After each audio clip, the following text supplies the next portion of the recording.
Hello, Mary Love with Love the Green Real Estate Consulting Firm, and we are looking at this week's Real Estate Weekly Update. This is going to be for the week of April the 18th to the 25th that we're going to be focusing on. So it's important to remember that statistics are determined by a variety of things, and what you glean from those statistics depend on what you're looking for. So we are going to look at, I'm going to share a computer generated program that takes in consideration the greater Asheville region, which includes Buncombe, Haywood, Burke, Henderson, Jackson, Madison, McDowell, Milchill, Polk, Rutherford, Swain, Transylvania, and Yancey counties. And when you look at all of those counties, you're adding in the rural counties with the metro, and your statistics are very, very different. So for this one, this pulled back for the ending of April the 11th, and what across the board with all those counties, the statistics were quite shocking. The new listings decreased by 50%. Pending leases decreased by 37%. The inventory decreased by 20%. But that includes a lot of rural counties and not just our main greater Asheville metropolitan area. So if you're looking at those statistics and you're not dealing with specific Asheville, you can get really different ideas about what's going on our real estate market. So I want to bring in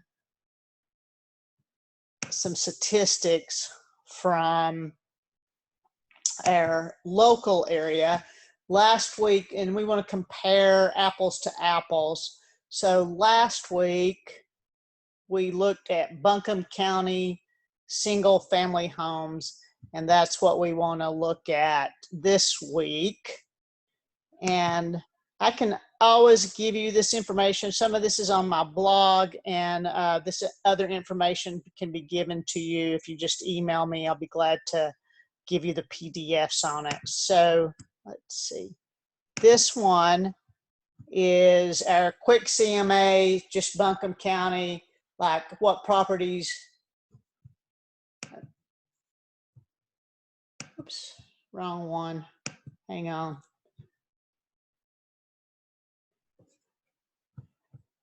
There we go. Thank you for your patience as we go through on the sharing. There we go. Okay. So Buncombe County, this is just a quick CMA that's done electronically, just seeing what's going on this week, what listings have happened. This gives you all in single family, what's been active, what went under contract, what closed, and what was withdrawn. So there's that information on in great detail. Now what I want to do is talk about our little chart that I made up for us last week, and we're going to look at it and really compare apples to apples. All right, let's get back to the share. All right, so we want to know what's going on in Buncombe County, and we look at this week. We had 68 new listings. Last week we had 63 new listings, pretty much the same. This week we had 76 residential properties, single family, go under contract, and last week we had 78, pretty much the same on that. Last week we had 24 withdrawals. no, we had 18 withdrawals last week and 24 this week. Pretty much the same. Here's the big difference, though, is what's closed. Last week, we had 51 properties to close, and this week we had 28. Now, remember that from the time an offer is accepted until it actually closes is 30 to 45 days in most cases. So what we saw last week were transactions that had been accepted before Buncombe County went to a stay safe, stay home, and before real estate agents were considered non-essential. Now, what we're seeing this week is still not reflecting as much as we're going to see in the following weeks of during that 2-week period where realtors were not allowed to show houses. But we did see the closings to drop down, and I think part of that is because this week shows up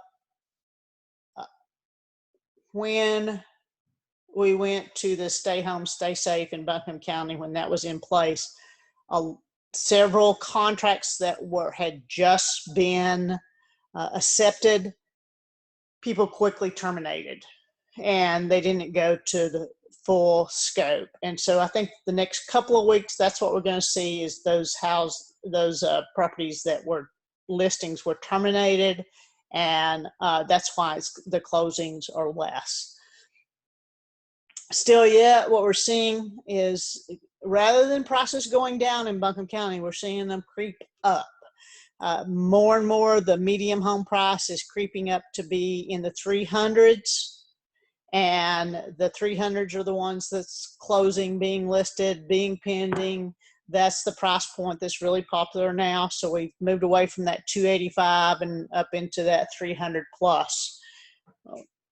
Cash, one of the things we did see this difference this week with concerning cash is saw a few more closings in the higher range, 700,000 and up for cash closings. I expect to see that some more in the next month.